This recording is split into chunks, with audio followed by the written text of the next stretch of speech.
Okay, Student Senate, if you'll go ahead and start finding your seats, please.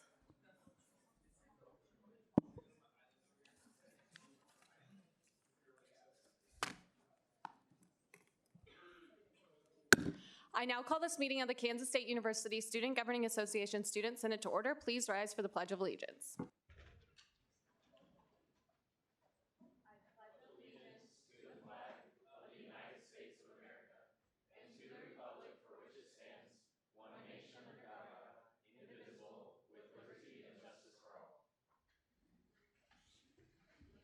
All right, with that, we'll move into first roll call with our secretary tonight, intern Maggie Bowman. Al-Abdullah, Al-Madani, Beasley, Balina, Betancourt, Booz, Bowers, Brincy, Burke, Carlson, Carr, Clark, Clements, Coggeshall, Colasico, Cruz, Dowd, Frederick, Gallardo, Gilliland King, Gillespie, Glasscock, Hamlin, Hines, Huffman, Jonak, Kelly, Kerperin, Kidd, King, Koger, Kurzweil, Coleman, Lomshek, Lux, oh, my bad, Meinhardt, Oshner, Orzakowski, Pelton, Payton, Phillips, nope, Rivera, Rodriguez, Reichert, Schlichter, Smith, Snyder Ben, Snyder Blaine, Spellman, Wallace, Ward Kelly, Ward Shalin, Watkins, Whitmer, Zimmerman. All right. There are 37 senators present, 6 excused, and 16 absent. Is there anyone's name who wasn't called or missed roll call? Sarah Pelton? Anyone else? All right, with that, we'll go ahead and move into first open period. Our first open period speaker this evening is Dean Debbie Mercer, Dean of the College of Education.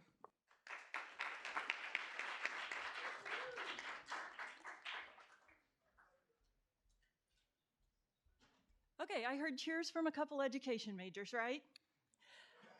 So this is the best time for a dean to come and visit with you. I'm not in trouble that I know of anyway, and good things are happening in the College of Education, and I appreciate the invitation of the education senators to come and visit with you for just a few minutes this evening.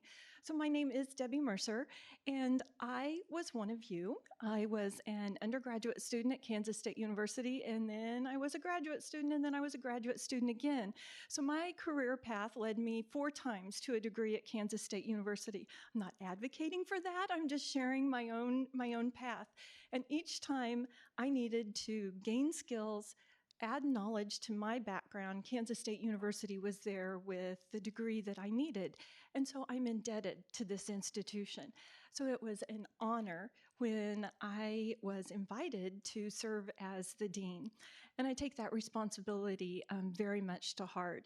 So just by a quick show of hands, how many of you went to school in Kansas? Okay. Chances are extremely high that you had a teacher in your career that was prepared at Kansas State University. So we have teachers in all 105 counties in Kansas. Okay. That's pretty impressive, right? Teachers in all 50 states and teachers in 63 additional countries. So your College of Education is very large and is making an impact each and every day in classrooms in Kansas, across the United States, and around the world. And again, that's a responsibility to make a positive impact that we take very, very seriously. So we're coming off our largest philanthropic year this past year in the College of Education.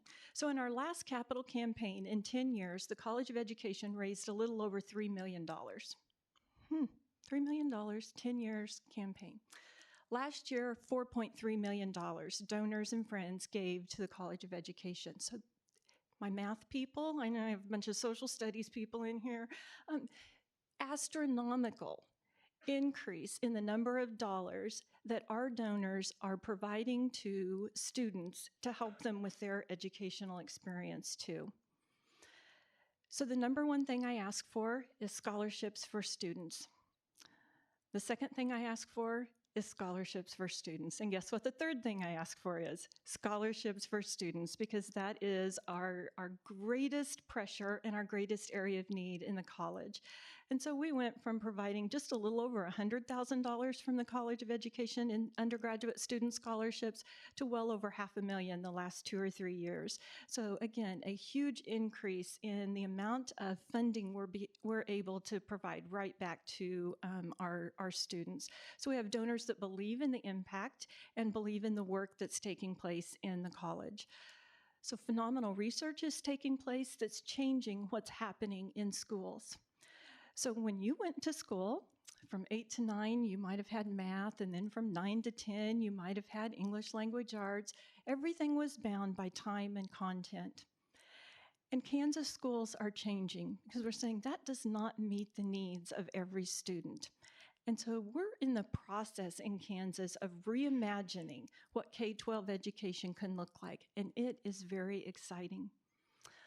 Things are happening like project-based learning, where you may be working simultaneously on social studies and English language arts. You may pair up history with the art program and the art teacher.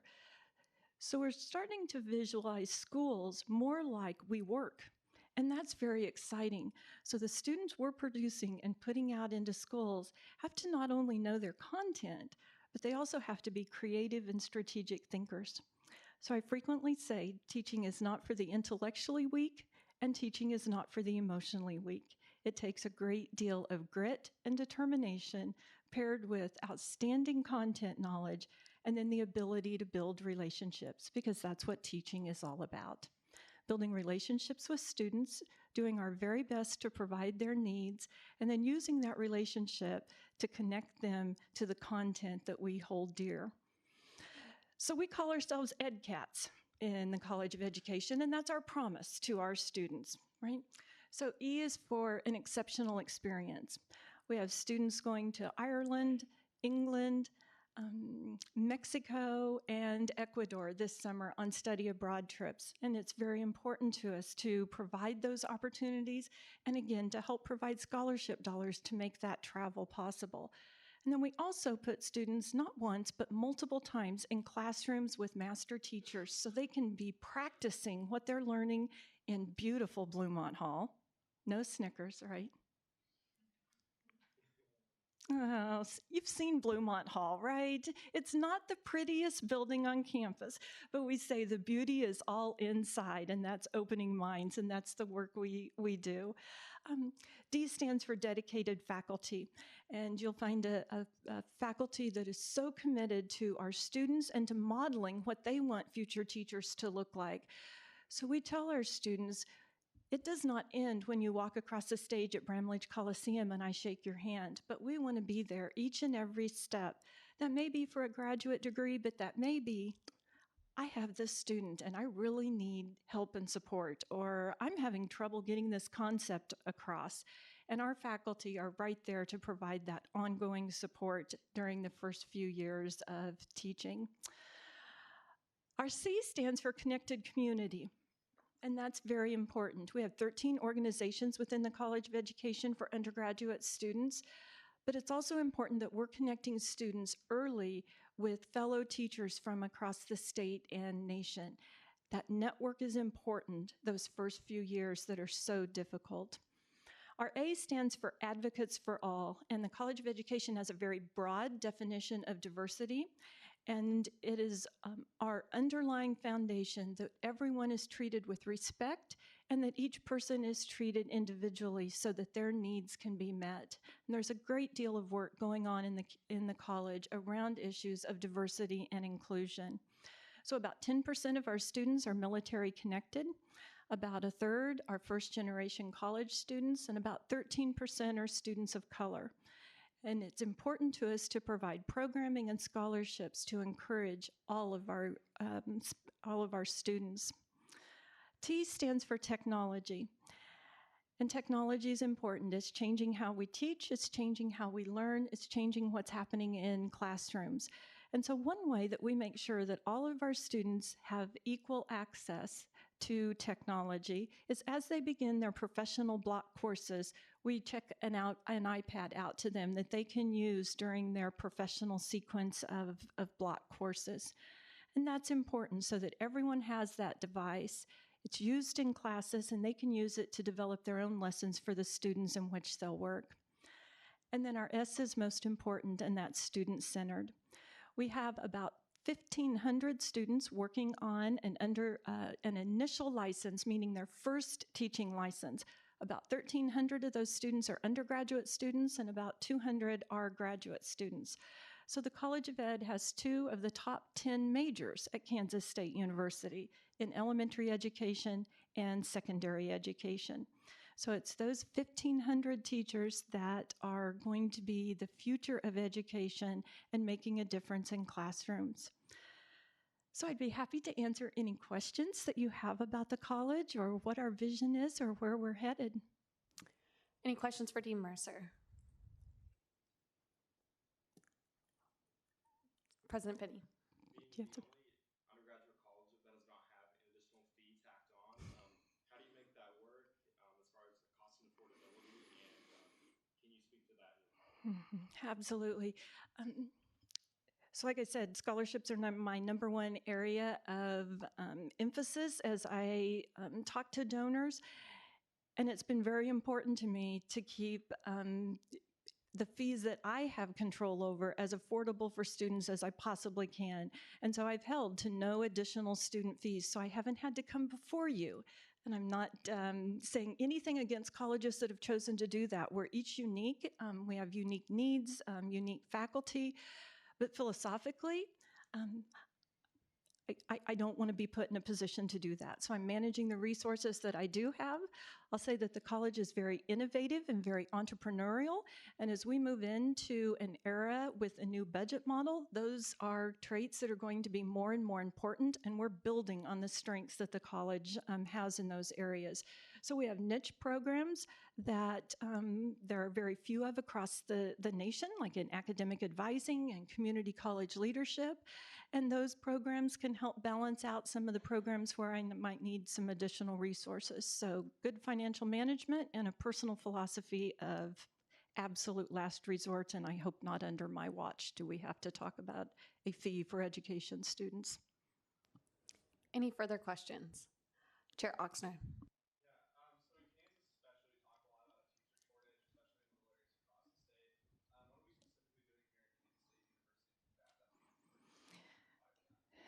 Absolutely. So it's there, right? Number one area of need, special education teachers. Number 2, elementary. Does that surprise you? Elementary. I didn't graduate that long ago, and my advisor here at Kansas State said, Debbie, take the first position that's offered to you because there'll be maybe 200 people that are applying for that position. So a huge shift there, followed by English language arts, math, and science. Those are our top 5 areas of need. So 3 years ago, we started a Master of Arts in Teaching program that leads to an elementary license. We started out with about 40 students with no advertising. We doubled. We're up to over 200 students in that program. So those are people that have a bachelor's degree in another field and through life circumstances or realization. They say, teaching is what I want to do, and they have a master's degree option to come back. So there'll be an extra 200 teachers that are recommended for licensure from the college to address that. Our elementary program is now online. And so for students that can't be on campus Monday, Wednesday, Friday at 9:30, they have the option to take our program online, again, with extensive field experiences, classroom opportunities, wherever they are geographically. So as the largest preparer, that responsibility weighs heavy on us, and we have been very active in making additional pathways to lead to a teaching license. Good question.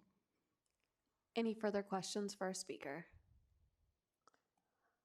All right, seeing none, thank you so much for Thank coming. you.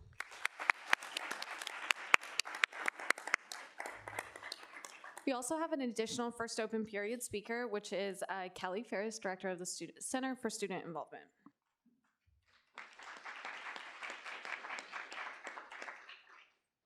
Hello, everyone. Happy Thursday. Yeah. One more day until break, and then you guys can go away, enjoy your time away from campus. All of us who work here can enjoy you going away for a little while. Just kidding. We will miss you all dearly while you're gone, but I wanted to give a quick update about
would students be more likely to utilize? The first was asking about Uber or Lyft or some similar system. Time. And you can Time for the speaker has expired. Is there a motion to extend? Senator Coker.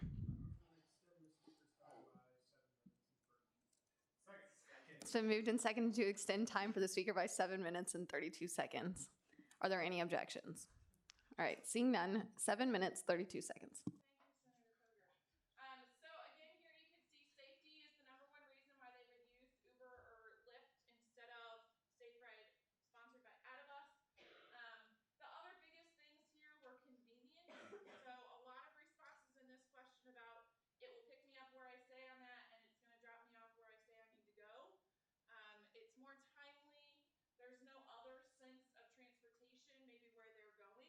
So they may be living in a part of town that Safe Ride doesn't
Any questions for our speaker?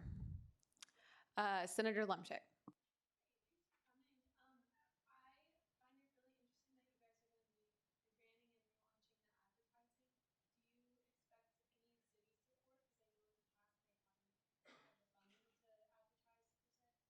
I think that will depend on what type of system the task force lands on. If it's an out-of-bus version, then yes, we'll probably heavily rely on the city to help support that. If it's Uber or Lyft or some other option that's out there, probably won't rely on the city for doing that. It'll rely more on the funds associated with the allocation from privilege fee for whatever that program looks like. Further questions? Senator Snyder. That's a good question. It's right in the heart of it. It's at the corner of Morrow and nope. Yes, by Tanner's. Should be right in that corner. The last I checked, the signage is not there, and that's a city thing. So, yeah. Further questions? Senator Carr. So our current budget for Safe Ride is $87,000. On average, we don't spend that full amount on operational costs of the buses currently. I think if I did a total over 10 years, we've averaged about $79,000 a year for the bus itself. Further questions? Chair Oxner. Has the Safe Ride explored possibly creating some cooperation with private Lyft services like Lyft and Uber to offer students discounts when they get on, kind of combat using that, or what's been the exploration there? Yeah, so that will actually be one of the things that this task force will look at. There's a number of universities across the country that are moving to Uber and Lyft, and the university is offsetting the costs associated with those rides. And so I've actually done a demo already with Uber, but that'll be something that that task force will be tasked to look at is what are our options in that avenue? Further questions? Senator Hines. What is the average cost per ride? Oh, that's it. Alan, you would ask me that. I don't have that number in front of me. I can look it up on my computer though. It's over $10 per student currently, based on the number of riders per the last year. Yeah. Thank you. Further questions? Senator Ward. On the survey, did you guys mention that the Safe Ride is funded by the privilege fee that the students pay? We did indeed. So at the very front of the survey, we listed out, here's what Safe Ride is. It's funded from this. Now answer these questions. Yeah. Further questions? Chair Booz. Yeah, can you elaborate a little more on the reasons for the major drop in around 2016 in Safe Ride? Yeah, so that's a great question. There's actually a whole group of people that are looking at that, and I came from a meeting right before I met with Privilege Fee a couple of weeks ago that was specifically looking at what is this issue, and we're not really sure, right? So we can't pinpoint exactly. One, I would guess we have a decline in enrollment, but that obviously doesn't account for this drastic number. We also are hearing from law enforcement that that's also about the same time that they've seen a drop in citations and arrests for DUIs and other alcohol-related issues. And so that's kind of interesting. And what is that thing? I would also say, this is me just anecdotally, I would say it's also a shift in generation of student. So about that time is when we started seeing younger students, the new Gen X or Gen Z students start arriving, and you all, as part of that, most of you, in that Gen Z generation, you just function a little bit differently than what previous students had. And so to me, I think there's some generational shift in there as well, and the expectation that we want something now and more technology based. So that would be my guess. Any further questions? All right, seeing none, thanks so much for coming.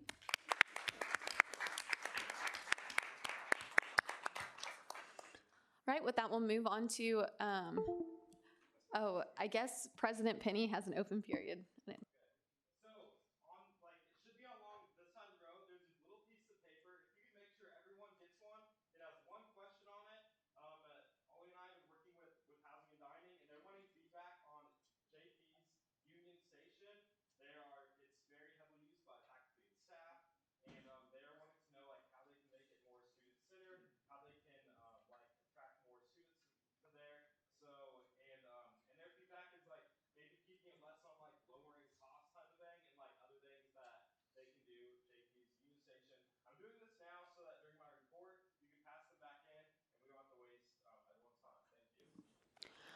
All right, moving right along into approval of the minutes. Is there a motion to approve the minutes? Chair Booz. It's been moved and seconded to approve the minutes. Are there any objections? Seeing none, the minutes are approved. Announcements for the week. First, very topical. Safe Ride Review Task Force is seeking members to provide feedback on current Safe Ride operations. The links listed there.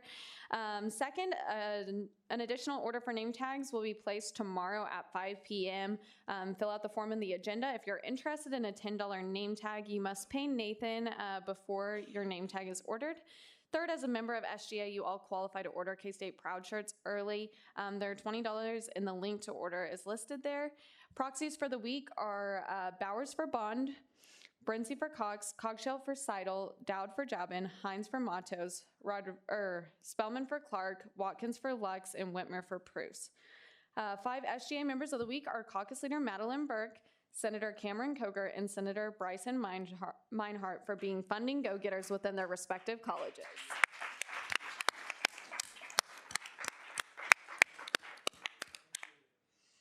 I got you. The quote of the week is, "Gratitude bestows reverence, allowing us to encounter everyday epiphanies, those transcendent moments of awe that change forever how we experience life in the world," by John Milton. Moving into commendations, is there a motion to consider Resolution 45? Senator Coger. It's been moved and seconded to consider Resolution 45. Will the author please come forward?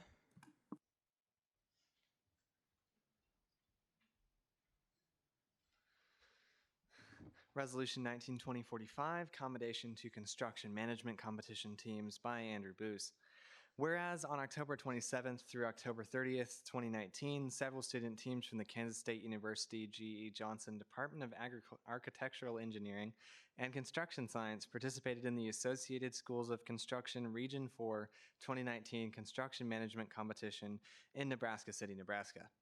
Whereas KSU competed in the ASC R4 2019 CMC in 4 out of 5 total divisions, Commercial 2, Design, Build, Heavy Civil, and Specialty. Whereas each division required the team involved to complete a request for qualifications, a request for proposal, and an oral presentation regarding a hypothetical construction project as if the team was a construction company. Whereas the Commercial 2, Design, Build, and Specialty teams placed third in their respective divisions, and whereas KSU was one of 4 universities whose teams placed in 2 or more divisions. Be it resolved that Section 1, Kansas State University Student Governing Association commends the members of the student teams who took part in the Associated Schools of Construction Region 4 2019 Construction Management Competition for their accomplishments at the competition.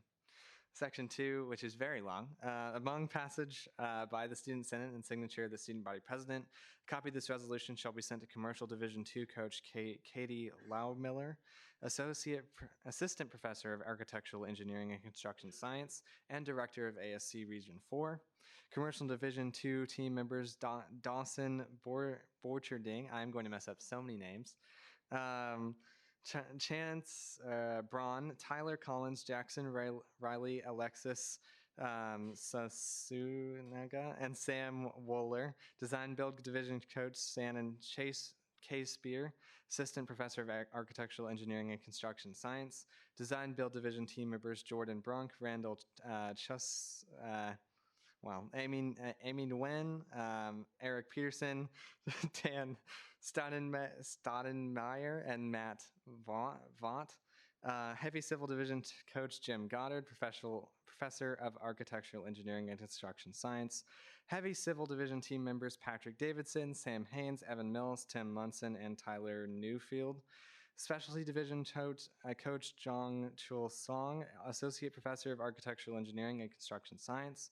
Specialty Division team members Madison Jarman, Christopher Junk, Sierra Purcell, Molly Scott, Sage Walta Moth, and Grant Wells. Interim Dean of the Carl R. Ice College of Engineering, Dr. Gary Clark, and University President Richard V. Myers.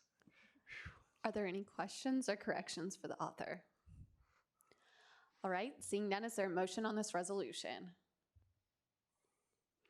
Intern Phillips. It's been moved and seconded to approve Resolution 45 unanimously. Are there any objections? Seeing none, Resolution 45 is approved. Is there a motion to consider Resolution 46? Senator Beasley. It's been moved and seconded to consider Resolution 46. Will the author please come forward? All right.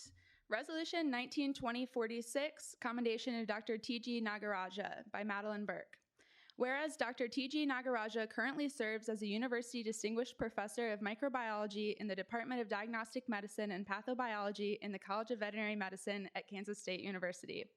Whereas Dr. Nagaraja teaches classes for both first and second year students in the Doctor of Veterinary Medicine program, along with classes in rumen metabolism and microbiology for graduate students in animal sciences, microbiology, veterinary medicine, and agronomy. Whereas Dr. Nagaraja holds 8 U.S. patents and has authored dozens of research publications on topics including pre-harvest food safety, antimicrobial resistance, and hepatic abscesses in feedlot cattle. Whereas Dr. Nagaraja has taught at Kansas State University for over 40 years, thus playing a role in the educations of thousands of veterinarians. And whereas Dr. Nagaraja was named Distinguished Veterinary Microbiologist of the Year by the American College of Veterinary Microbiologists at their annual meeting in Chicago on November 4th, 2019. Be it resolved that Section 1, the Kansas State University Student Governing Association, KSU-SGA, commends Dr. T.G. Nagaraja for his commitment to veterinarian graduate student learning and success. KSU-SGA recognizes the valuable contributions that Dr. Nagaraja has made to the veterinary field. KSU-SGA applauds Dr. Nagaraja for continually representing the university at the national level. Section 2.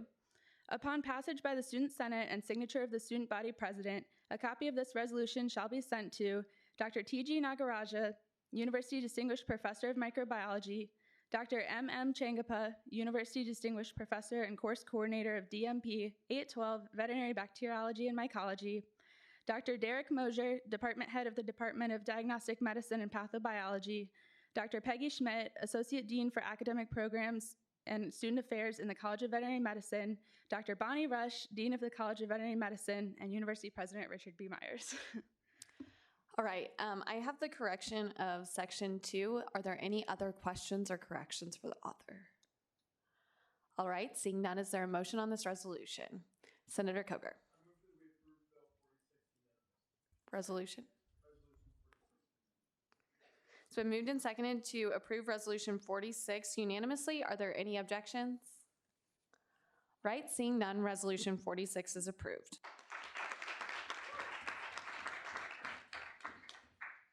Right, is there a motion to consider Resolution 47? Senator Snyder. It's been moved and seconded to consider Resolution 47. Will the author please come forward?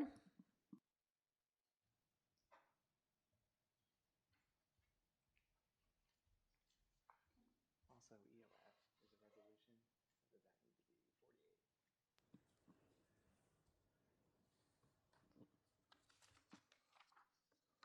need to be 48? No.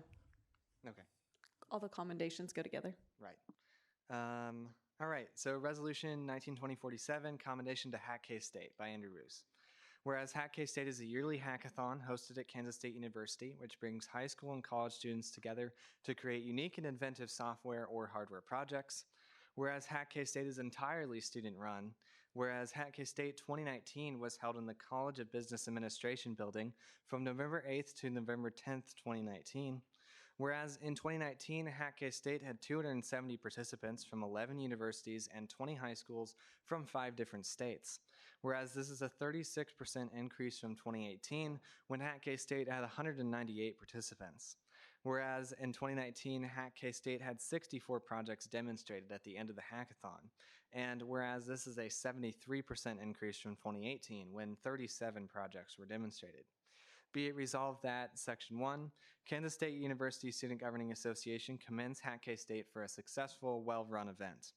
Whereas, Section 2, upon passage by the Student Senate and signature of the Student Body President, a copy of this resolution shall be sent to Hack K-State President Nathan McLean and Hack K-State Public Relations Chair Reese Behrens for distribution to all members of Hack K-State and volunteers at Hack K-State 2019, Interim Dean of the College of Carl R. Rice College of Engineering, Dr. Gary Clark, and University President Richard B. Myers. Are there any questions or corrections for the author? All right, seeing none, is there a motion on this resolution? Senator Beasley. It's been moved and seconded to approve Resolution 47 unanimously. Are there any objections? Seeing none, Resolution 47 is approved.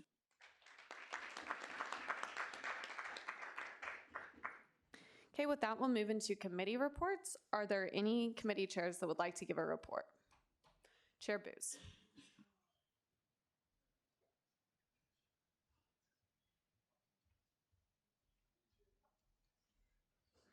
Hey everyone, I'm up here again for my weekly segment on what we did in Senate Ops last Monday. And so, as you can see, we put our new piece of legislation on the agenda regarding reporting requirements, in addition to the things that it addresses, which I talked about last week, which is carrying money from the primary to the general for presidential candidates. And one other thing that I was going to mention and can't quite remember, it also adds a couple of definitions and a couple of other things that would allow people in multi-winner elections, such as most senatorial elections or Board of Student Publications or Union Program Council, to file both of the required reports jointly. That would reduce the load on the Elections Commissioner quite a bit and allow people who are running together, and don't have expenses that are different or campaign actions that are different, to save time by not having to copy their expense report multiple times. And then that, and then we also polished up some other parts of our statutes, of the elections regulations, including, making sure that there is a limit on the number of registered campaign staff and that they are K-State students. That's it for changes that we will make for this election season, which starts, I believe, in late January this year. And so really, we still do want to talk about elections, though. And so next week on Monday, 8 p.m. CSI Conference Room, we're going to have Senate Operations Committee, and we're going to talk about kind of brainstorm some big things that we might want to address. I know that a lot of committee members, and myself included, want to discuss possibly moving to a ranked voting system for some of our elections. And so that's one of the things. But if you have other big changes that you might want to make to the elections regulations, please send them to the committee, to me, or come to the committee on Monday. So that's it. Thank you for your time. Are there any questions for our speaker? All right, seeing none, further committee chair reports. Chair Watkins.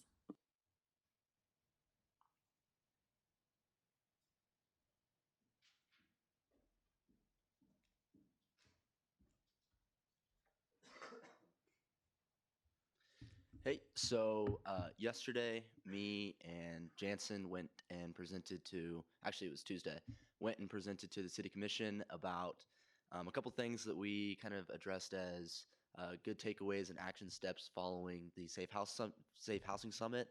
One of those was pushing for the creation of a landlord-tenant council, which basically, and other universities have done stuff similar to this, but this would basically be a group of renters and a group of landlords, as well as some people from SGA, some people from the city, and some people from the K-State administration that could come together and talk about rising issues and address some of the ongoing problems that we've had in Manhattan with rental properties.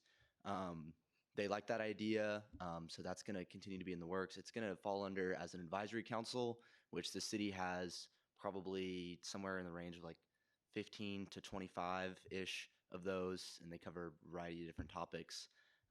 So they like that idea, so that's something that's going to continue to move forward, and I'll keep you guys updated on it. The other thing that we propose that they do is add an addendum to leases that talk about the rental inspection program, to where anybody can call and get a rental inspection. And they like that idea as well, so that's something they're going to continue to pursue. So, yeah. I'll answer any questions. Are there any questions for Chair Watkins? Senator Lumschick.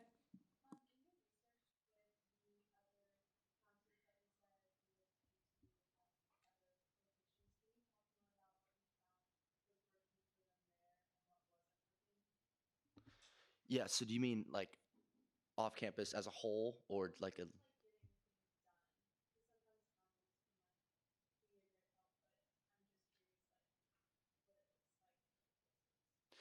Yeah, so the one that I'm most familiar with was at Marquette, and I visited Marquette this summer.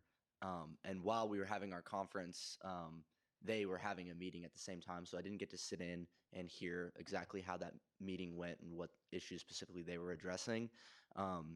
The idea and why we like the idea of creating this is because people who are renters that would be, engaged enough to want to be on this council are going to be really passionate about it, and they know best what the issues are, and will have the strongest opinions on how to fix them. So the fact that it's an advisory council gives them the ability to put more pressure on the city commission to act on ideas and stuff that they have. So their program was directly through the university, whereas our program, if it passes and everything like that, gets through the city commission, would be through the city. So it'd look a little bit different. Further questions? All right, seeing none, are there any further committee chair reports? All right, seeing none, are there any directors' reports?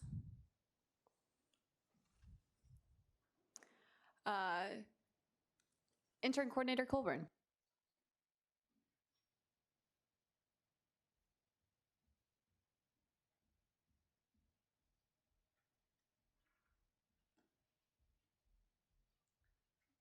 All right, we usually do our updates during second open period, but it's going to be a long night, so I don't know if I'm going to be here. But the intern program is going well. We are wrapping up. We just finished class 2, so phase 1, class 2. So that's our second round of the intern program for the year. It looks like we're going to have about 10 to 13, depending on how many end up applying, continue on with phase 2 from this second class of interns, bringing our total number up to, I didn't do this math beforehand, about 50, which is roughly where we were last year as well. So again, just keep in mind, if you didn't get a mentee this last time around, you'll likely get one this time around. And of course, we're starting class 3 of the intern program January 30th, I believe is that day. So that's at First Senate back. So continue plugging the intern program. It's not too late for people to join, whether they're freshmen, sophomores, juniors, even seniors. If people are interested in running, I would also recommend inviting them to the intern program. We're going to be talking about the legislative branch and the elections process right off the bat. So if you know anyone who's like kind of talked to you about maybe running for Senate, encourage them to just come to those few meetings so they're a little bit more educated and prepared when it comes to election season. Final update is that we're going to be celebrating all of our phase 2 interns, not next week, our next Senate meeting before our next Senate meeting. So you all will be invited to that winter intern party. So just look out for that. Also, one last thing, if you have not yet met with your mentee, if you are a mentor, we encourage you to do that before the semester ends. We know that it's crazy busy, but I'm sure there's some time during final week, between finals, where you can get together, meet, have coffee, just talk and chat, whether you're an intern who still needs to meet with your mentor or a mentor who needs to meet with their intern. Reach out with each other, be a connection, be a resource for each other. That relationship should go both ways, not just one asking for the other. So that's all I have. If you have any questions related to that, please let me know. Senator Coker.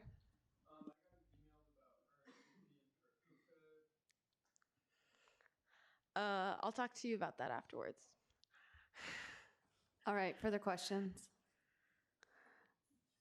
All right, seeing none, any further director's reports?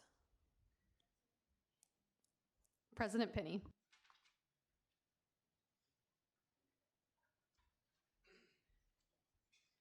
Yeah, so if you have those papers and you took a second, if you'd start passing them back to this row, that'd be awesome during the report. So I just have a couple things. One thing that Michael Rain, who works in IT at the College of Business, himself and people in IT are looking to work with some people from Cengage, McGraw-Hill, some of those large textbook companies to pretty much add a link in Canvas to buy your textbooks directly from them. This is something that is a little bit political because it would kind of be steering a lot of that traffic towards their companies, which we all know how much textbooks cost. And so they are looking at what that program would look like. On the IT side, it's something that is definitely doable very quickly, but they're mostly kind of looking at the other side on like open educational resources and what the student view is on that. So if that's something that you'd be interested in, please send me an email because they will start meeting the beginning of next semester. So that is a task force committee to get feedback on pretty much adding buttons alongside your Canvas courses that will link you directly to buy your textbooks online through that store. And then next, I was contacted by Stephen Johnson, who is a representative here in Kansas. I've interned for him before, but him and some people from K-State are looking for 5 interns for this next semester who are very interested in civil discourse. So what this would look like is throughout the legislative session, you would go to Topeka once or twice a week and do things like observe the legislature and then talk about what goes right and what doesn't and discuss ways to improve and really how K-State can improve their own communications with the Kansas legislature all around civic discourse. So if that's something that kind of piques your interest, please let me know about that too. And it would also be paid as well. So if you're looking for something to do, it's something to look good on a resume too, please send me an email and I'd love to get you connected. And then lastly, something that we've been talking about in emerging students, issues, and trends that was brought up today was as we have Dead Week and Finals Week coming up, the tendency for professors to push finals in front to even 2 weeks before Finals Week and especially Dead Week. This becomes an issue with the Access Center as students who need special accommodations have to start getting that days in advance. And when professors start moving things around, that is something that they are not supposed to do. We've spoken to Provost Tabor about this and really on the provost side, what can be done. So be on the lookout for different resources that we're really going to push so that if that does happen in any of your classes, I know I already have 2 finals scheduled on Dead Week that you can like report that and give some feedback on that. And we have confirmation from the provost that they would look into that. Obviously, it's not going to help for this semester, but it is something that us, along with working with Faculty Senate, really hope to kind of tackle down a little bit more, especially once it comes to like student academics and that academic health. That's all I have. Are there any questions? Any questions for President Penny? All right, seeing none, we'll now move into approval of minor allocations. Is there a motion to approve the minor allocations? Senator Hines?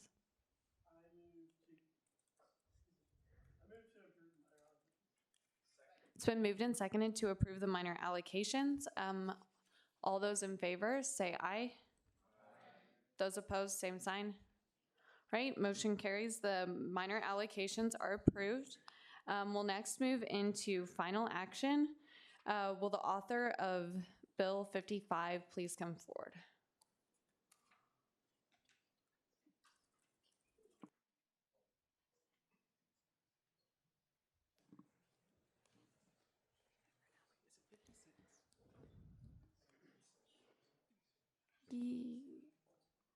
No, 55. Right?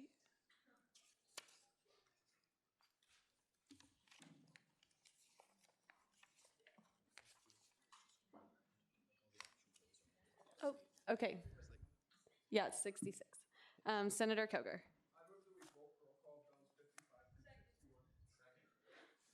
Okay, it's been moved and seconded to bulk roll calls bill, and we figured out it's 56. That's my bad. 56 through 62. Are there any objections? All right, seeing none, bills 56 through 62 will be bulk roll called. Senator Carlson.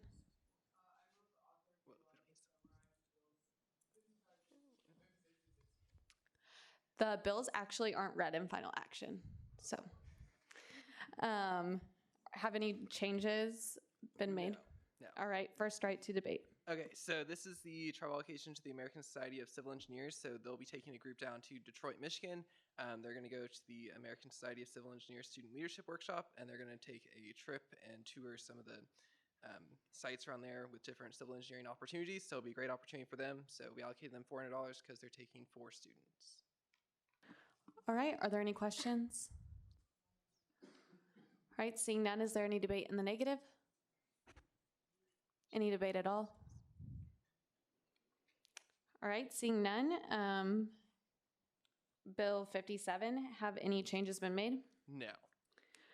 All right, first right to debate. Okay, this is the travel location to the Associated General Contractors. So they'll be taking 18 students down to Texas to build houses for Habitat for Humanity. So most of these people are in the, they're doing architectural engineering, so they get the opportunity to have real world experience in what they're learning in the classroom. So we allocated them $1,000.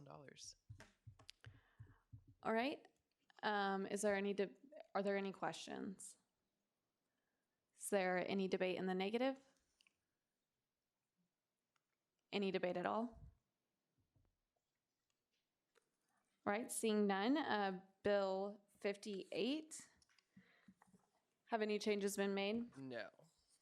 You have first right to debate. All right, so this is the travel allocation to Bakery Science Club. So they'll be sending 30 students down to the American Society of Bakers annual conference. So they'll get a look at emerging areas in the bakery and food science industry, get to meet some professionals as well as some K-State alumni, and they'll basically get to look at what their possible jobs could be like in the future. So we allocated them $1,000.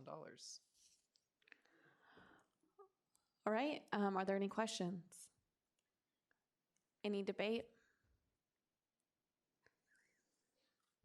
All right, Bill 59, have any changes been made? Nope. First right to debate. All right, so this is the travel allocation to Blue Key Senior Honor Society. So they'll be sending 15 students to the Blue Key National Conference. So they'll basically be looking at ways to improve their own things they do on campus. So they operate programs like Catalyst, Quest, and different things for a lot of freshman students. And so they'll be looking at how other chapters do similar programs and be able to reevaluate the programs they offer students now. So we allocated them $1,000 for that. All right, any debate? All right, seeing none, Bill 60, have any changes been made? No. First right to debate. Okay, so this is the travel allocation to the Catholic Student Organization. So they'll be sending 55 students down to the SLS conference in Phoenix, Arizona. So they'll be getting to learn from a lot of leaders in a lot of respective fields. They'll get to be looking at a lot of workshops with basically how social media affects the world we live in now, as well as looking into like different ways to include diversity and inclusion at K-State. So they are taking 55 students, so we allocated the maximum that we could, which is $1,000. All right, is there any debate? Right, seeing none. Bill 61, which should be Interfraternity Council, but I don't think you have a printed copy. Okay, cool. Cool. Got it. Have any changes been made? No. All right, first right to debate. All right, so this is the travel allocation to the Interfraternity Council. So they'll be sending 9 of their members to the Association of Fraternal Leadership Values Conference. So basically, they'll be covering topics such as like hazing prevention, as well as like diversity inclusion in fraternities, and also looking at effective leadership strategies to make them really effective on campus. So they're sending 9 people, so we allocated them $900. All right, is there any debate? Right, seeing none, Bill 62, have any changes been made? No. First right to debate. All right, so this is the travel allocation to Pre-Dental Club. So they'll be sending 30 of their students to the Kansas Missions Immersity event. So basically that event offers free dental care to anyone who shows up. So basically it'll give students the opportunity to look at their future careers and actually become like a dental hygienist for a day. So we allocated them $1,000 to do that. All right, is there any further debate? All right, seeing none, I will proceed to a bulk roll call on all the bills in final action. Reminder, you all know the drill by now, but yes to all, select out no for which bill or an abstention for which bill that is if you are not voting yes.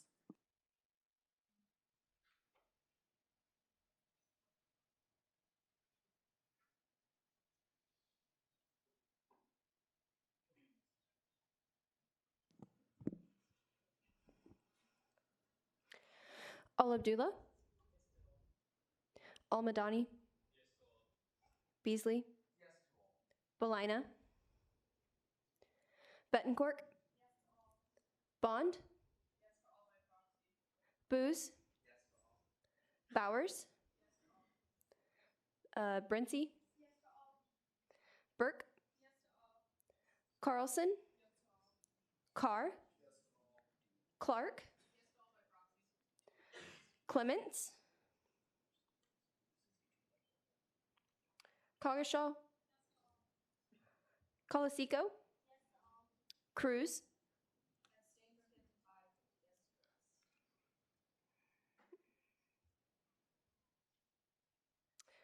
Dowd? Frederick? Gallardo? Gilliland King? Gillespie? Glasscock? Hamlin? Hines? Huffman? Jabin? Jonak? Kelly? Kerperin? Kidd? King? Koger? Kurzweil? Coleman? Lomshek? Lux? Matos? Meinhardt? Oshner? Orzakowski?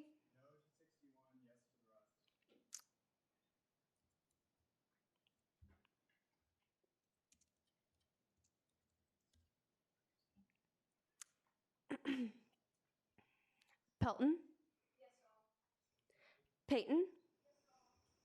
Phillips? Pruce? Rivera? Rodriguez? Reichert? Seidel? Schlichter? Smith? Snyder Ben? Snyder Blaine? Spellman? Wallace? Ward Kelly? Ward Shalin? Watkins? Whitmer? Zimmerman? Okay, and then back to Rivera. Yeah. Okay. Back to Rivera.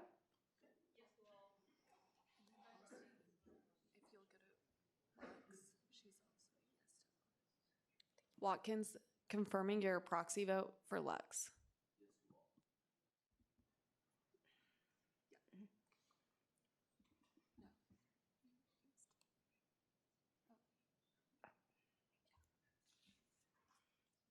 All right.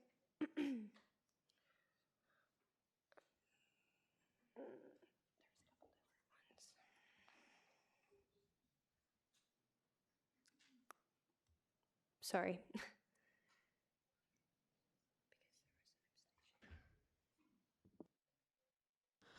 All right, Bill 55 passes 48 to 0 to 1. And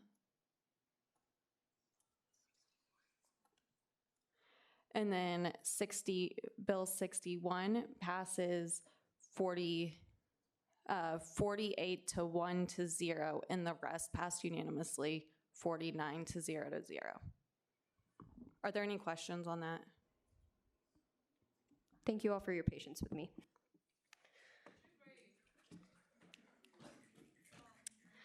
All right, we'll move on to minor allocations. Is there a motion to consider the minor allocations? Senator Koger.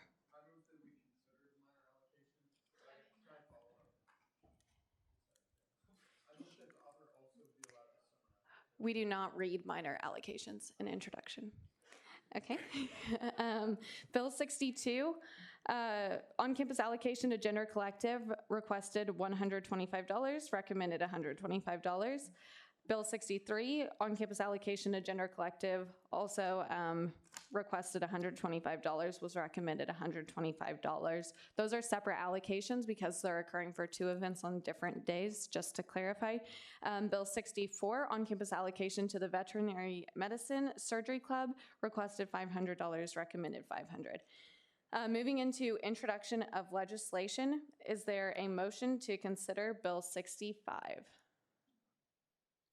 Intern Phillips.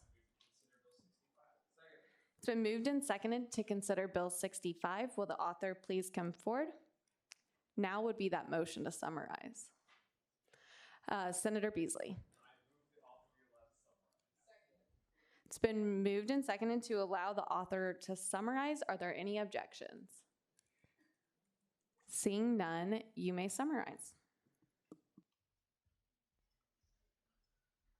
All right, I had to grab my laptop because it's still, the strike-throughs are not there in the version right here. So I will pull it up.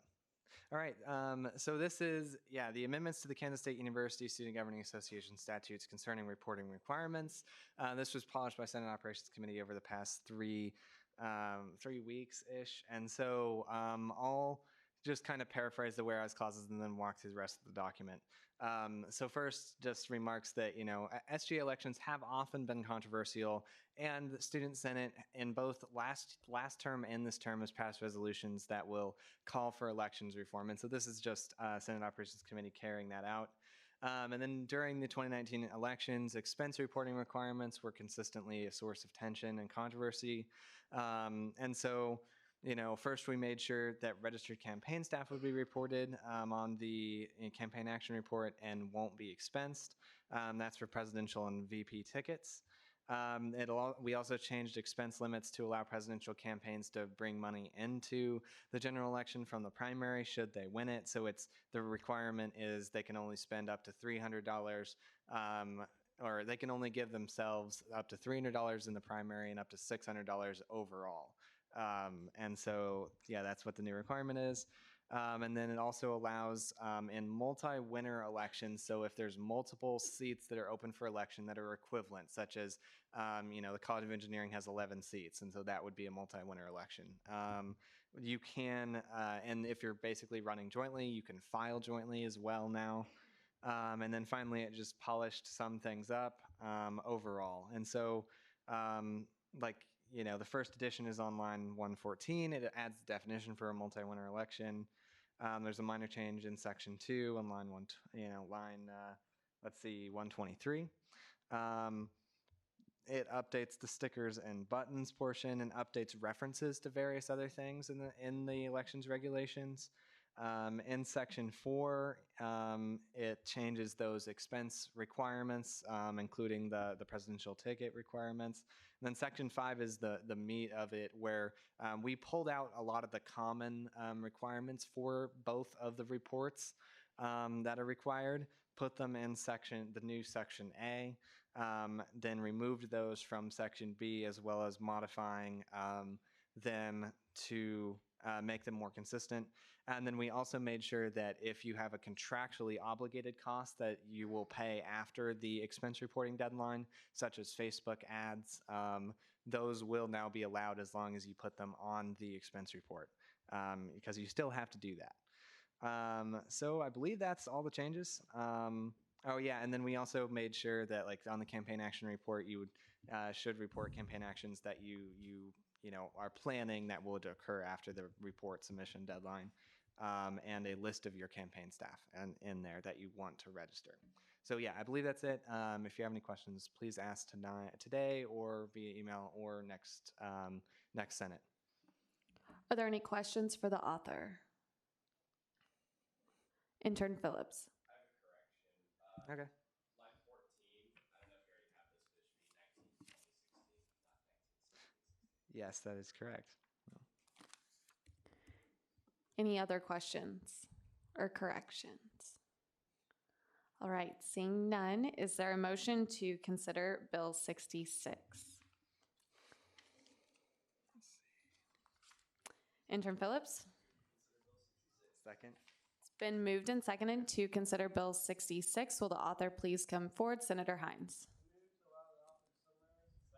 It's been moved and seconded to allow the author to summarize. Are there any objections? Seeing none, you may summarize.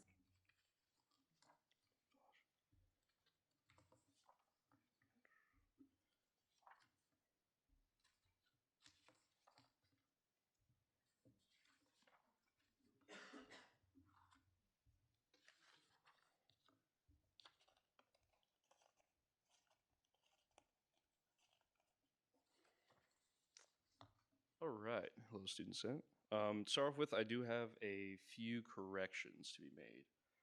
So lines 105 and 106 in the contract section, those dollar amounts are actually supposed to be $33,250 for both of those. As well as on line 109, that dollar amount is actually supposed to be $85,650. Some of those numbers just didn't get transferred over. Is the total correct? Oh, and yes, the total would be adjusted to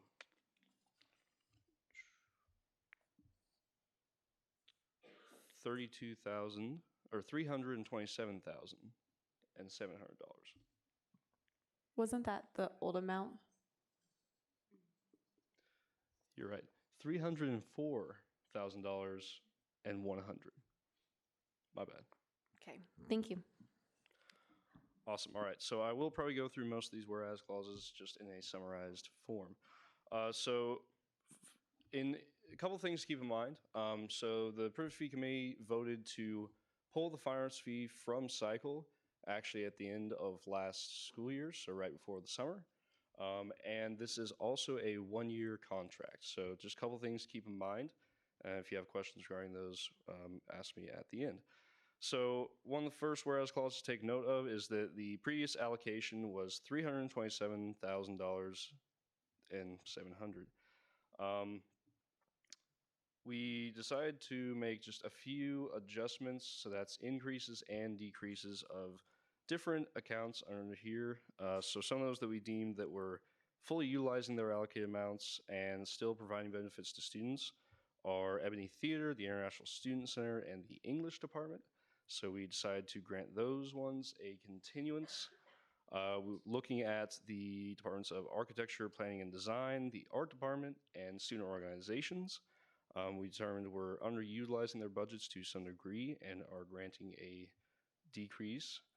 And then looking at McCain Auditorium. So this is kind of one of the bigger ones that we took a look at. So we deem that ticket discounts to students, their half-price tickets, to be the primary benefit they provide to the general student body.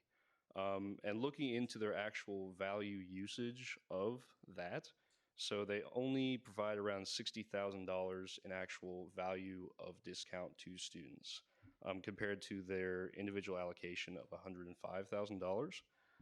And so looking at that number, we just deemed that we weren't really getting that total benefit amount based on the dollar amount we were allocating to McCain. And so we were looking at giving them a decrease to realign student benefits with the cost of students. And kind of along with this, we recognize that the three departments that are actually getting an increase here. So music department, band, orchestra, choral and opera, and comm studies, theater, and dance. So they're each getting an increase based on the amount that they typically have to pay to utilize McCain Auditorium. So McCain does provide their space free of a general fee for using that space, but they still do charge for the actual operating costs of that space. And the committee determined that was pretty substantial to those three groups, commonly causing them to have to look to other spaces to utilize. Let's see. And so we gave them each an increase of $2,500, but that is specifically earmarked to be used for the cost of using McCain. see, and the next main thing here is looking at the Fine Arts Reserve account. So currently that balance is $128,701. And actually looking at their previous contract, which was from 2 cycles ago, I also served on that committee. That amount was around $80,000, and so in 2 years it's jumped up by about $48,000. And really, there's only one route for that money to be allocated out from, and that is to student orgs at an amount of $10,000 annually. And so while we're looking at this 1-year contract, we figured that it would be wise to try to use some of that money now, while also recommending to next year's committee, who will actually be reviewing on cycle, to look at some ways to more effectively utilize that reserve going down the line. But since we're doing just a 1-year contract here, we are looking to use $30,000 of that reserves to supplement the total allocation that we're doing in this 1-year contract. So that's kind of it for the general whereas clauses, and I'll go over kind of a summary of the cuts and increases. And so architecture, planning, and design, we're looking at a 10% cut of $1,900. The McCain Auditorium will be looking at a 20% cut, which is $21,000. Art department will also be a 20% cut of $6,200. Ebony Theater will be a continuance. Music department, band and orchestra, and choral and opera will both be receiving a $2,500 increase, which is 8.13% increase. English department and International Student Center, both continuance. Comm studies, theater and dance will be a decrease or an increase of $2,500, which is about 3%. And then student orgs is a decrease of pretty big percentage number, 28.5%, but that's $2,000. Also keep in mind that with that cut to student orgs, they still are able to use up to $10,000 each year from the reserve account. So effectively, they have $15,000 that they're able to use. And looking at that, they weren't using their total allocation previously. So I stand for questions. Are there any questions or corrections for the author? All right, seeing none, is there a motion to consider Bill 67? Senator Snyder. It's been moved and seconded to consider Bill 67. Will the author come forward? That's me. Intern Phillips. It's been moved and seconded to allow the author to summarize. Are there any objections? Seeing none, you may summarize. Awesome. Thank you for that. I will probably stick pretty close to whereas clause in this one, since it kind of goes through our thought process with this review. So the Privilege Fee Committee reviewed the request for the Center of Student Involvement during their scheduled 3-year review cycle. CSI provides a variety of valuable resources to Kansas State University students, including support to over 500 student organizations, Week of Welcome, and Safe Ride. CSI in the request, so a little background information, this contract was actually OSAS previously, which included student legal services, which we brought through earlier, and as well as internal auditing service. And so CSI requested that both of those be separated from their contract, as they were previously conglomerated together in OSAS. And so separate contract has already been made and is worked on for student legal services, and the committee will be looking at where to place internal auditing by the end of our term here later in the year. Also, CSI has requested that the monies allocated to Week of Welcome and Safe Ride, so currently they're specifically allocated just to those specific things, so Week of Welcome and Safe Ride. And so they're requesting the ability to utilize those dollars for operations as well, with approval of the Privilege Fee Committee. So currently right now they kind of have a buildup of those dollars that are still like specifically for those subsections of the contract. And so they're looking to potentially utilize those going down the line with the approval of the committee as deemed necessary as by their director. So looking at Safe Ride, And so their current carryover reserve for Week of Welcome is about $80,000, and Safe Ride is about $20,000, respectively. Just looking at Safe Ride specifically, we as a committee definitely see the benefit that it's providing to students. But as was seen in the presentation Kelly gave here, is currently suffering from some drop in utilization and awareness over the past few years. And as she mentioned, it's kind of a conflicting thing because students are really interested in seeing this program continuing, but we're also seeing that very low utilization and kind of that drop in recent years. But as CSI, in their review to us, they're currently considering revising the Safe Ride platform, as well as considering potentially seeking out a platform that utilizes microtransit services such as Uber and or Lyft as to better utilize that student funding. And that was kind of what we determined as a committee would be in the best interest of students and their dollars, that they move forward with seeking out that microtransit platform. And so effectively, we were looking at a $1,700 cut specifically to the Safe Ride program there to encourage that shift, while also keeping in mind that this doesn't completely rule out their ability to still go forward with a revised Safe Ride plan, since they do have that reserve money still available. And yeah, that is effectively it. It would be a continuance on their operating dollars and a cut, or not really a cut, but a change in verbiage to Week of Welcome and Safe Ride. Any questions? Any questions for the author? Senator Al Abdullah. Why do you believe the Math Coaching's platform it is more like it's just good than the things before? Could you say that? So why do you feel like the Math Coaching's platform it is just Yes. So kind of our thought process for the microtransit platform compared to the current Safe Ride bus platform or even the revised bus platform. So I know one of the questions earlier was, what is that cost per ride to effectively make these things function? And so in their presentation to us, the average cost per ride of Safe Ride as is around $29.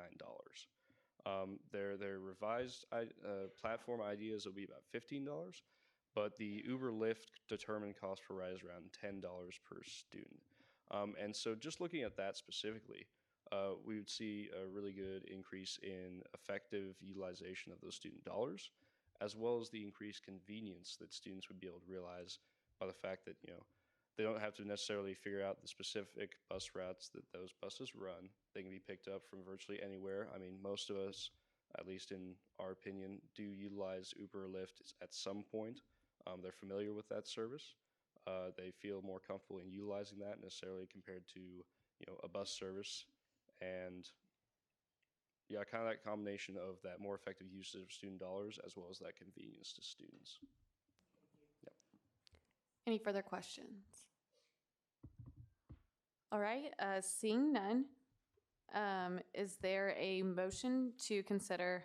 I have a correction here. So what's listed as Bill 68 is actually Resolution 48. We'll be considering it last on the agenda, making what's listed Bill 69 is actually Bill 68. Is there a motion to consider Bill 68, fiscal year 20 on-campus allocation or allocations of educational opportunity fund?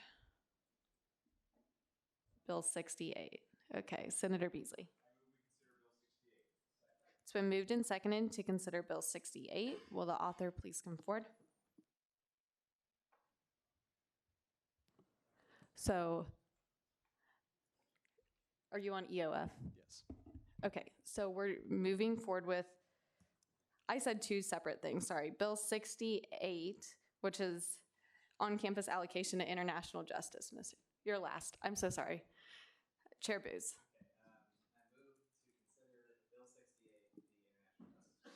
Thank you. Is there a second? It's been moved and seconded to consider Bill 68. The author come forward.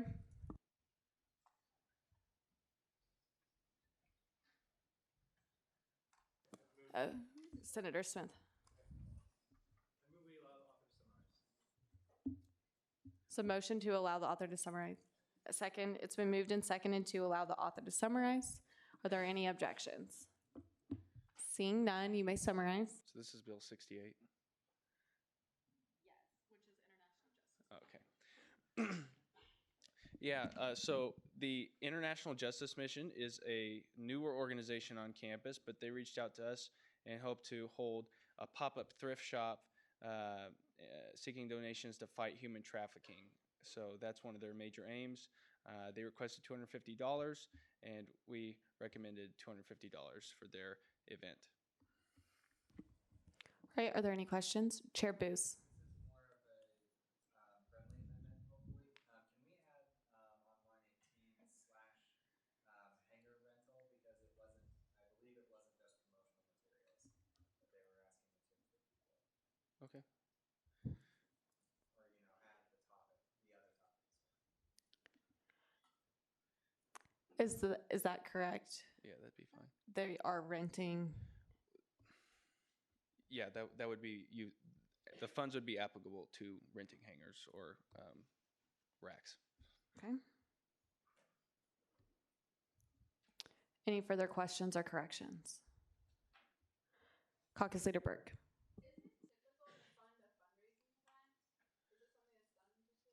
Well, it's my understanding that they're seeking donations, so it's not like for fundraising per se. It's more of a you're free to donate as much as you like, but not to my knowledge that it's something we see all the time. But we haven't had very many on-campus allocations this semester.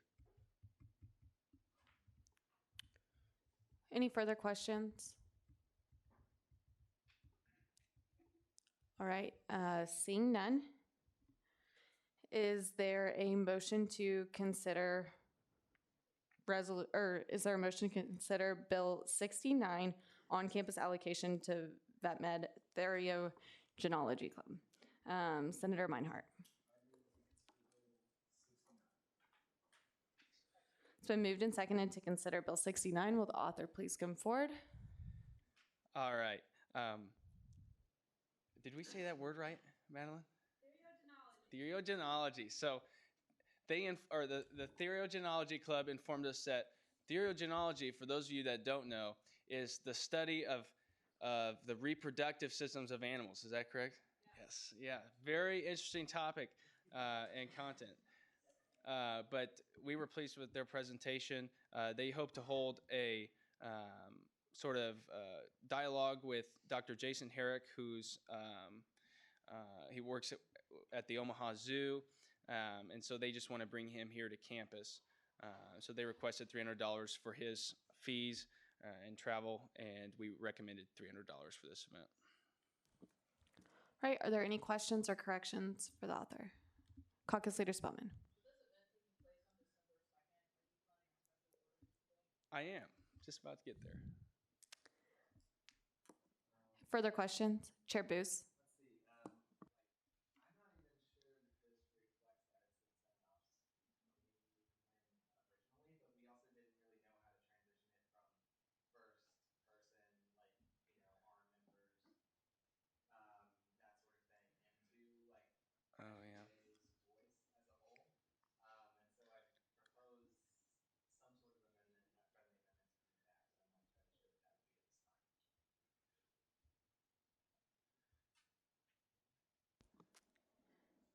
this time. Do you see the reference he's speaking about? I wonder if this was this the corrected version? Yeah, I would be open to changing that grammar. Friendly amendments to reflect that it's not SGA members, the members of this student organization, correct? Yes. And also a friendly amendment to replace the periods with semicolons. Yep. And to split each sentence onto its own whereas clause. Maybe? Yeah. Oh, and then change E1, the number 1 ORTS on line 15 to efforts. Mm-hmm.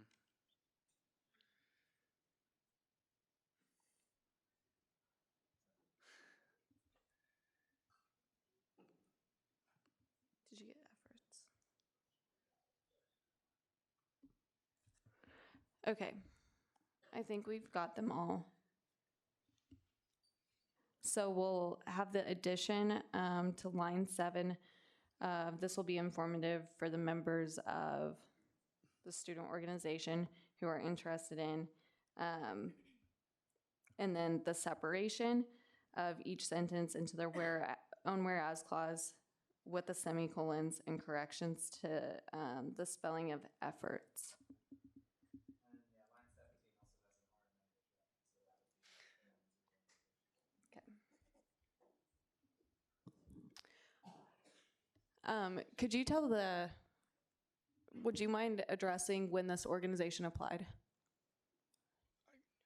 I don't know the exact date. Was it 35 days in advance? I do not believe it was exactly 35 days, but we heard their proposal and were empathetic with their event. Okay, never mind. Senator Coger?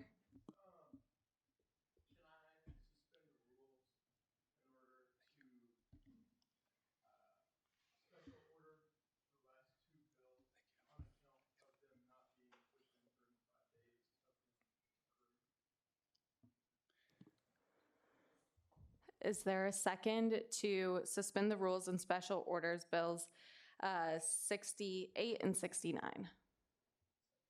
It's been moved and seconded to suspend the rules and special order bills 68 and 69.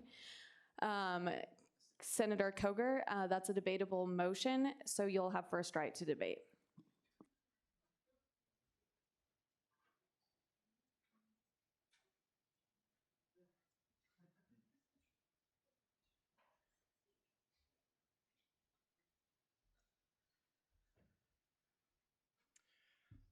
So basically, I'd like to special order these because both of these organizations came in to on-campus allocation. I believe that their funding that they're requesting is warranted. First off, for the International Justice Mission, they're trying to fundraise to combat sex trafficking, which is a prevalent issue. And then, if I can find the other bill, possibly.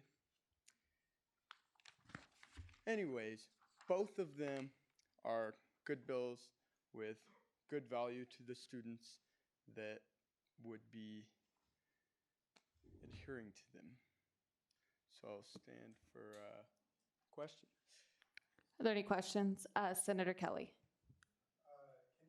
Can you explain like the process, I guess like the allocation process, kind of that was alluded to earlier with like 35 days, and why these specific two allocations need the special order as opposed to the rest of ones that we normally do? If I may refer my speaking rights to Mr. Tell Whitmer from Holton, Kansas. Part of it was my fault in managing the Stereogenology Club. They were on I should have had them present earlier, and that was my mistake. But they were a few days short of the deadline. That's usually the time frame we seek out for organizations coming to present to us. That way we get at least like a 3-week period to review and process their request. I did meet with our accountant, and we're fully on board to pass these bills. But the other bill, the International Justice Mission, did meet the deadline, but they're sort of in the same boat with their event being on December 10th. So we would like to see these bills passed. So just by special ordering it, we get a vote on that now and get them their money in time to see their events come to fruition. If I could elaborate on the International Justice Mission, they're also a new organization to Kansas State, so this is one of their first times going through the funding process. Follow up. Would either of you say that this will happen again? Like this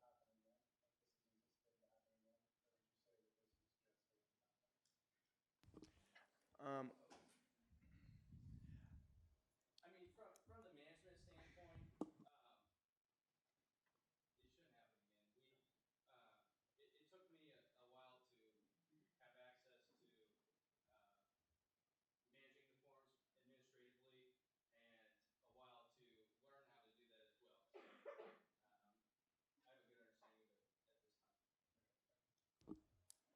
Further questions? Senator Hines.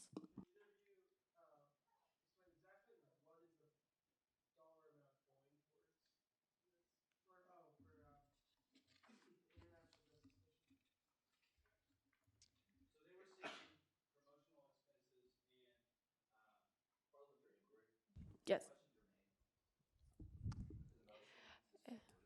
No, thank you. Try and come at me. Further questions? All right, seeing none, I'll be looking for debate in the negative on special ordering these two bills. Is there any debate in the positive? Any debate at all?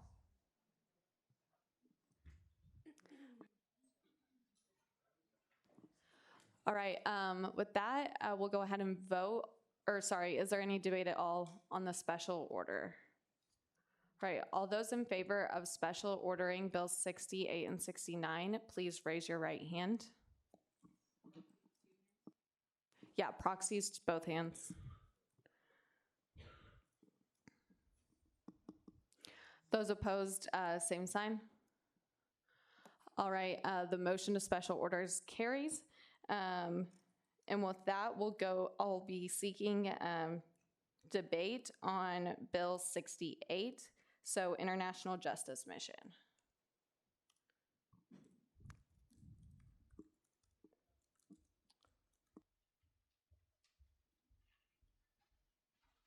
Yeah, again, I think this event is a pretty hot topic in our culture at this time.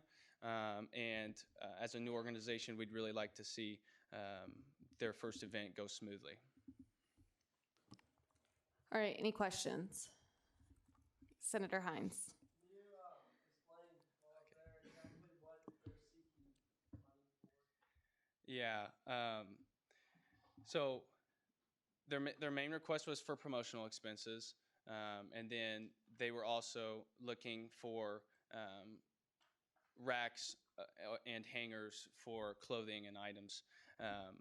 They reached out to several department stores and different avenues to seek those, and they weren't 100% positive if they were going to need to rent those, but we included their full amount just in case.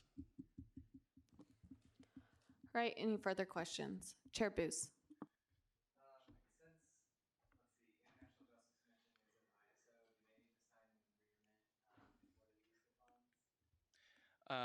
Yes.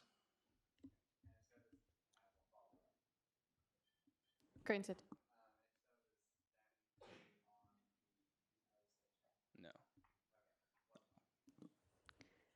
Further questions? Senator Koger. So, with the funding that we are allocating, if they do not use all of it, will they have to return it?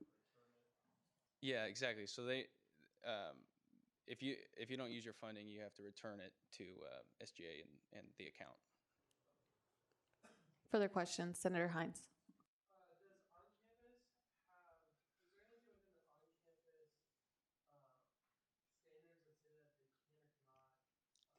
cannot provide the funding? Not to my knowledge. Any further questions? Seeing none, is there any debate in the negative? Debate in the positive? Any debate at all? All right, seeing none, we'll move into a roll call vote on Bill 68.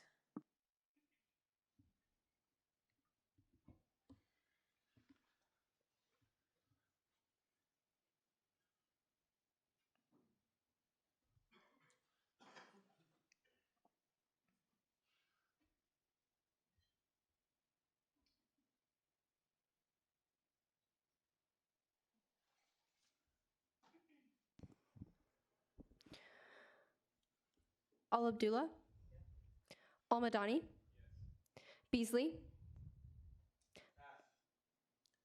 Belina,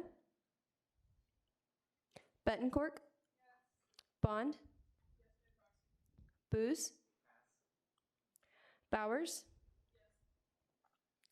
Brinty, Burke, Carlson, Carr, Clark, Clements, Coggeshall, Colosico, Cruz, Dowd, Frederick,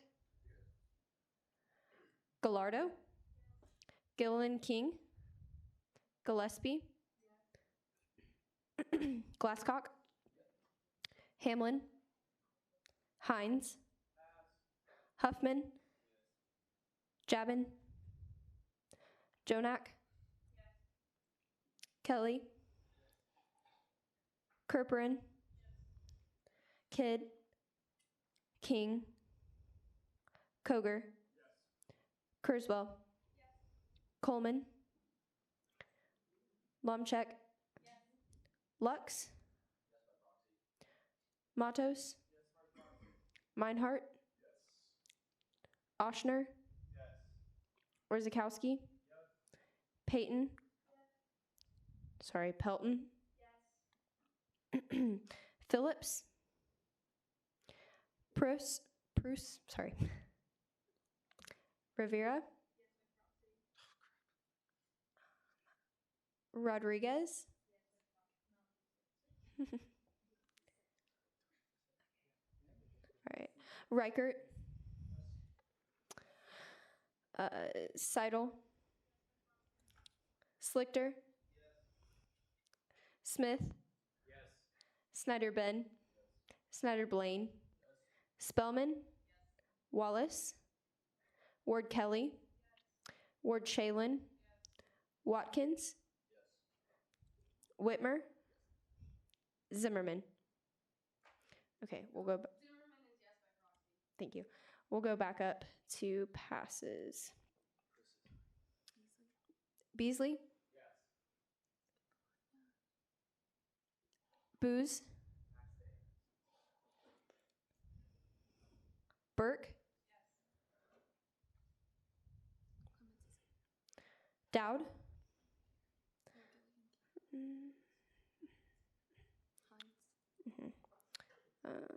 Hines? Huffman? My bad.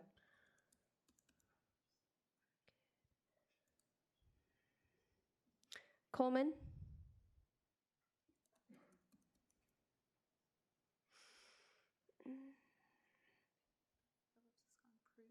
Bruce? All right. Wallace. Okay. Thank you. Okay. 68. 40. I know. It passes 48 to 1. Okay, with that, we'll move on to Bill 69, if the author will come forward. You'll have first right to debate. So on the topic of the Therio bill, I think it's a great opportunity that they're seeking to have Dr. Jason Herrick to come speak. I think that there's a lot of opportunity to learn about not only zoology, but also his animal breeding efforts. So please join me in voting yes. Are there any questions for the author?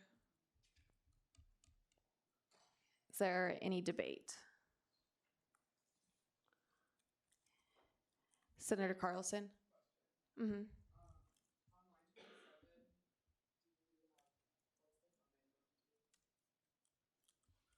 It's his expenses. Mm-hmm. Chair Booz? On line 27, it should probably be project 1, so then it identifies it with the project, which is the information. Okay. Any further questions, corrections? Any debate in the negative? Okay, Chair Booz. We just keep finding stuff. So on line 11, speak is Yep, got it. Further questions or corrections? All right, is there any debate in the negative?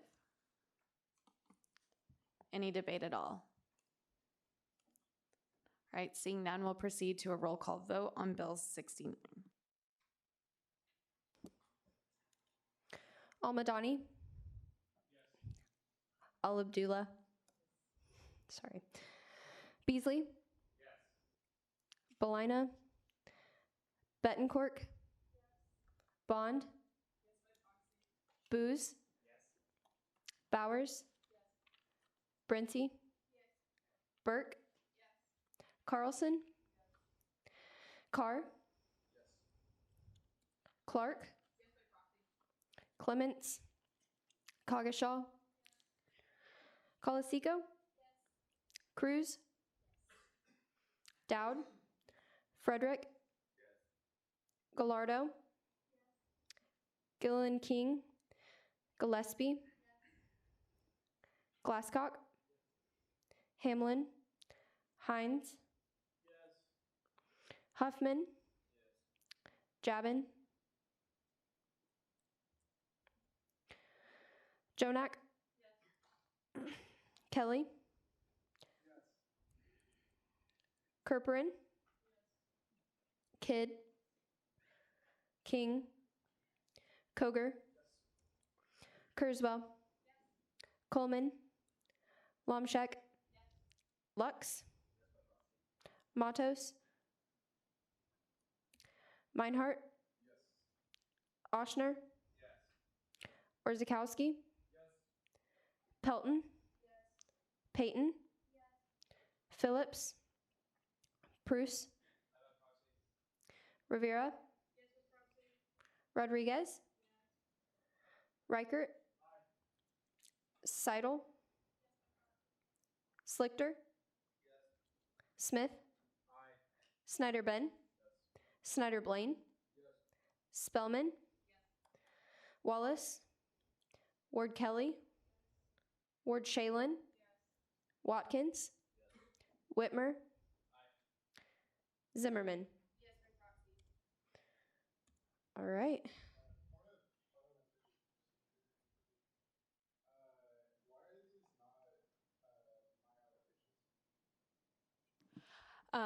At the speaker's discretion, they can make anything a major or in the normal introduction section. So with the anticipated special order on these two resolutions, they were pulled into introduction. Chair Booth.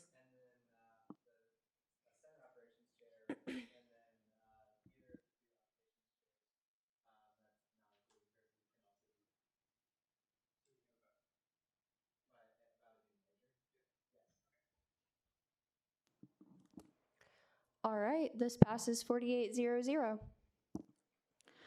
All right, with that, is there a motion to consider Resolution 48, which is the EOF allocation? Chair Booth. It's been moved and seconded to consider Resolution 48. Will the author come forward? Senator Coker. It's been moved and seconded to allow the author to summarize. Are there any objections? Seeing none, you may summarize. Thank you. Okay, well, EOF met 3 times over the past month to discuss 26 proposals. We had $346,000 to work with this year, with $31,000 in the reserve fund. Excuse me. We allocated 21 services their money they wanted, and which was a total of $342,970. That's about all I have. Are there any questions for the author? All right, seeing none, we'll now move into second open period. Are there any second open period speakers? Intern Coordinator Colburn.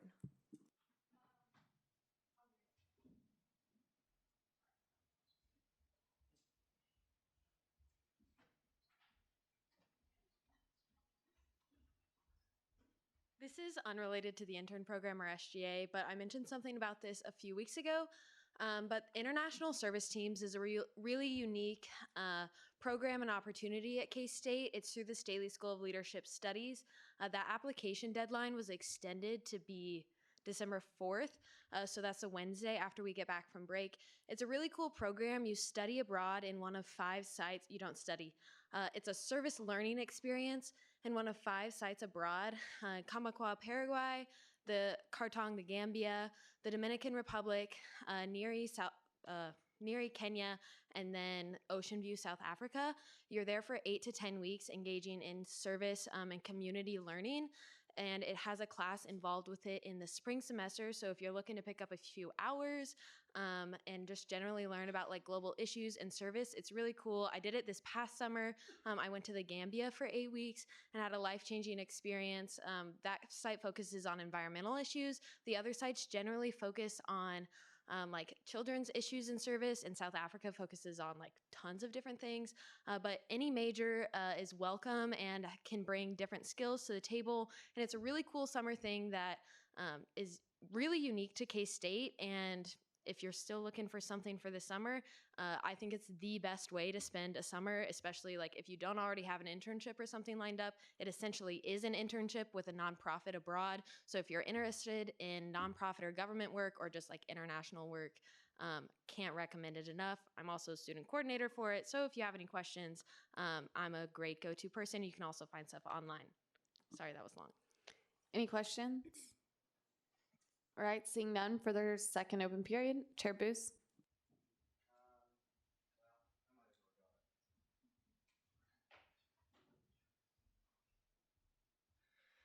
So I have 2 things. One is unrelated to Senate Operations Committee. First, I'll talk about the Educational Technology Survey, which is closing tomorrow at 11:59 p.m. So if you haven't filled it out, please do. And if you really know some people who might want to fill it out or have opinions, especially both directions, honestly, on those. We want to hear from them, and so please pass it on to them. I'll be slicing and dicing the data along with the people I'm working with over Thanksgiving break, and putting it in a resolution that we should present to you by the December Senate. And so if you are interested in working to reduce other educational technologies that are required for classes, and want your name on that resolution, or want to be sent it to review it, please contact me, and I can get you on that list as well. So I'll be doing that over Thanksgiving break in addition to having Thanksgiving. Second is we really want to hear your thoughts, the whole committee does, on elections reform, especially the big topics that you want to see in 2021, because we do have time to change like 2021 right now before the 2020 elections, and we should use it well. And so I think if you have any thoughts at all on where you see elections going in the future, please contact me or another committee member. And then I just want to wish everyone a happy Thanksgiving break. So thank you. Thanks. Any questions? All right, seeing none, and further second open period speakers. Senator Bowers, does anybody have the shout outs folder?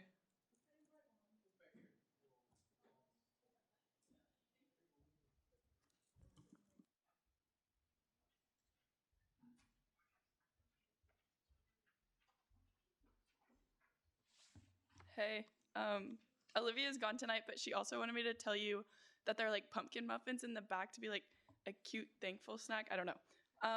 My first shout out before I read these goes to Thomas Smith, Olivia Bruce, and Cheyenne Bruner. They just got elected president of the Greek organizations, which is super cool. So, yeah.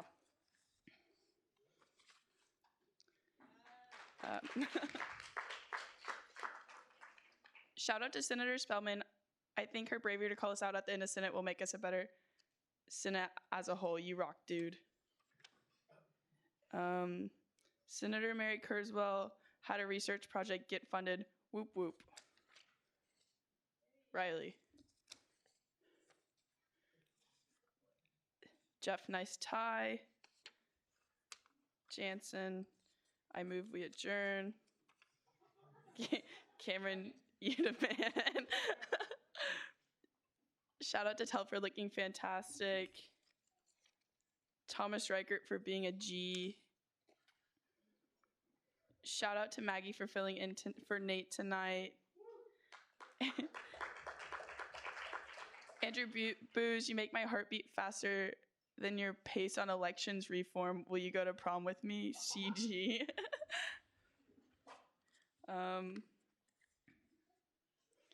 Shout out to Justin Watkins and Jansen Penny for their successful presentation to the Manhattan City Commissioners. That's all.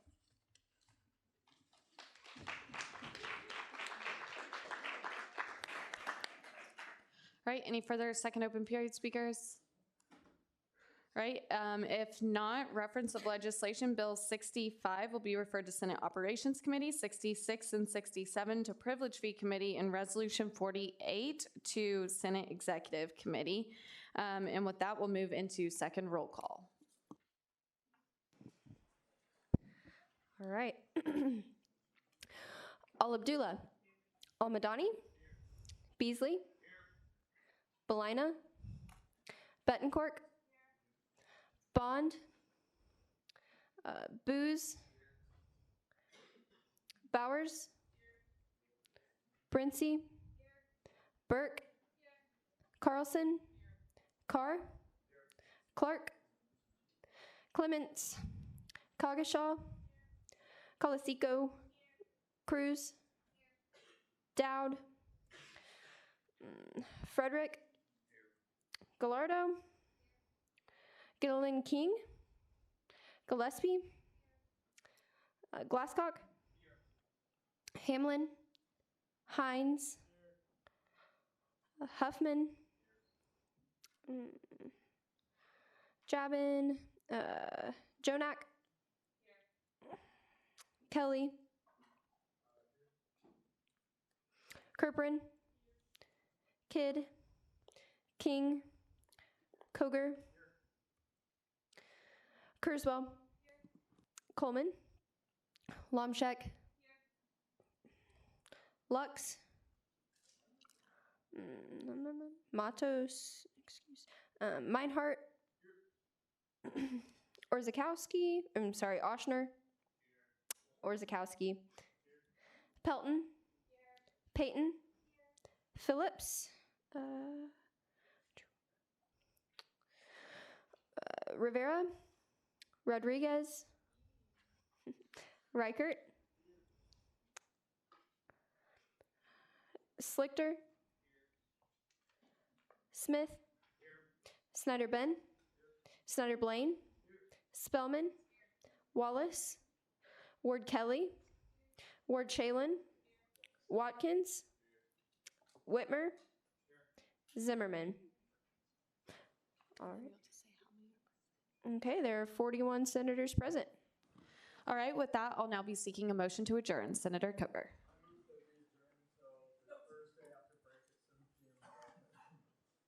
First Thursday? December 5th. All right, same time, same place. Second, this meeting is adjourned.